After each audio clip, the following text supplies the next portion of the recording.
شروع سے بچپن سے ہم یہ سنتے آ رہے ہیں کہ جو امامہ ہے وہ ایک سنت ہے، لیکن اگر میں عرب کلچر کو دیکھوں تو عرب کلچر کے اندر مجھے کبھی بھی جو خانہ کعبہ کا جو پیش امام ہے اس نے کبھی امامہ نہیں پہنا، یا عرب کے اندر میں نے کبھی کسی کو امامہ پہنتے ہوئے نہیں دیکھا۔ وہ ہمارے ہاں سنت کو رسالت مآب صلی اللہ علیہ وسلم کے اسوہ یا آپ کے طریقے کے معنی میں لے لیا جاتا ہے، اور ہمارا علم بھی اس میں فرق کرتا ہے۔ کوئی بھی یہ نہیں کہتا کہ امامہ وہ والی دینی سنت ہے جس طرح مثال کے طور پر نماز ہمیں منتقل ہوئی ہے، وہ اس کو اسی معنی میں لے رہے ہوتے ہیں کہ بھی سنت زوائد ہیں، سنت ہدا ہیں، رسول اللہ صلی اللہ علیہ وسلم نے لوکی کھائی، یا رسول اللہ صلی اللہ علیہ وسلم نے کوئی اس طرح کا عمل کیا، جوتا ایسا پہنتے تھے۔ وہ اسی معنی میں لیتے ہیں کہ ایک آدمی کا طریقہ کار کیا تھا، ایک آدمی کس طریقے سے جامہ زیبی کرتا تھا، اس کے معمولات کیا تھے، ان سب چیزوں کو ایک جامع عنوان دے دیا جاتا ہے سنت کا۔ یہ کوئی دینی حیثیت نہیں ہوتی، یہ تاریخی حیثیت ہی ہوتی ہے، اس میں بیان کیا جا رہا ہوتا ہے۔ جہاں تک بات ہے آپ صلی اللہ علیہ وسلم کے اپنے بود و باش کی، آپ کی جامہ زیبی کی، تو شمائل کی کتابوں میں اس کی تفصیلات آئی ہیں، آپ پڑھنا چاہیں تو پڑھ سکتے ہیں۔ آپ کیسے دکھتے تھے، آپ کیا کھاتے تھے، آپ کیا اوڑھتے پہنتے تھے،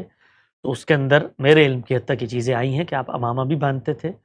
اور اس زمانے میں یہ کلچر تھا عرب کا۔ ظاہری بات ہے آپ کو دینی حیثیت میں یہ کام نہیں کرتے تھے، نہ آپ نے کوئی لباس کے معاملے میں کوئی الگ طرز عمل اپنایا۔ بہت سارے وفود ہیں، ان کی روداد آتی ہے کہ وہ مدینہ میں گئے تو ان کو یہ ڈھونڈنا مشکل ہوگا کہ پیغمبر کون ہے، اس لیے کہ آپ انہی کی طرح کے عرب کے جو لباس تھے اس زمانے میں، لباس کے اندر بڑا عمل دخل ہوتا ہے وہاں کے موسم کا، وہاں کے کلچر کا، وہاں کے عرف و عادت کا۔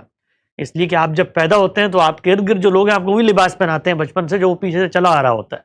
تو کوئی اسلامی نظام لباس نام کی کوئی چیز نہیں ہے، یہ آپ صلی اللہ علیہ وسلم کا لباس تھا، ہمیں اس لباس سے محبت ہے۔ کوئی شخص اس لباس کو پہننا چاہتا ہے اس نسبت سے کہ اللہ کے پیغمبر پہنتے تھے، اللہ اس کو اجر دے، لیکن وہ اس کو دینی حیثیت سے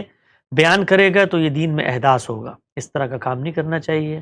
باقی کلچر تبدیل بھی ہوتے رہتے ہیں عرب کے اندر، اس زمانے میں جو وہاں پر لوگ رہتے تھے ان کا کیا تھا، جو بادیہ میں رہتے تھے جن کو آپ وہاں کے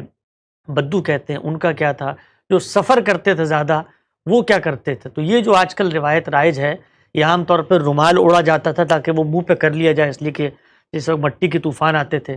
تو وہ رومال اڑتے تھے ہوا سے، تو ان کو روکنے کے لیے جو اونٹ کی نکیل ہوتی تھی اس کی ایک زائد نکیل بھی اپنے پاس رکھی تو اس کو اوپر رکھ لیا۔ تو اس طرح کرتے کرتے ہر تمدن میں لباس میں بھی ارتقا ہوتا ہے۔ تو اس وقت جو آپ کو عربوں کا لباس نظر آتا ہے وہ مختلف ہے قدرے جو کچھ پہلے قدیم عرب کا لباس ہمارے یہاں لٹریچر کے اندر آتا ہے۔ اسی طرح آپ دیکھیے ہندوستان کے اندر جو اس وقت لباس رائج ہے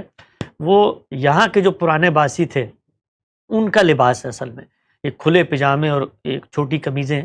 آپ پڑھیے احاطہ دارالعلوم دیوبند میں مولانا مناظر حسن گیلانی نے علماء دیوبند کے لباس کی ایک تصویر کھینچی ہے، تو وہ وہی لباس تھا اس زمانے کے جو ہندو پہنا کرتے تھے۔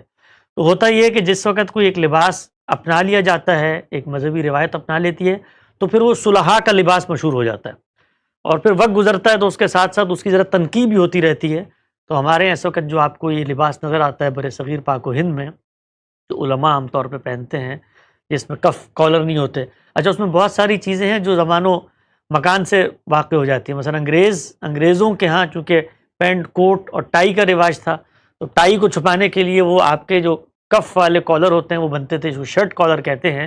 تو انگریزوں سے نفرت تھی تو اس کی وجہ سے جو مسلمان تھے انہوں نے اس کو ذرا کم اپنایا، بالخصوص صلحاء نے، تو وہ کرتے کرتے آگے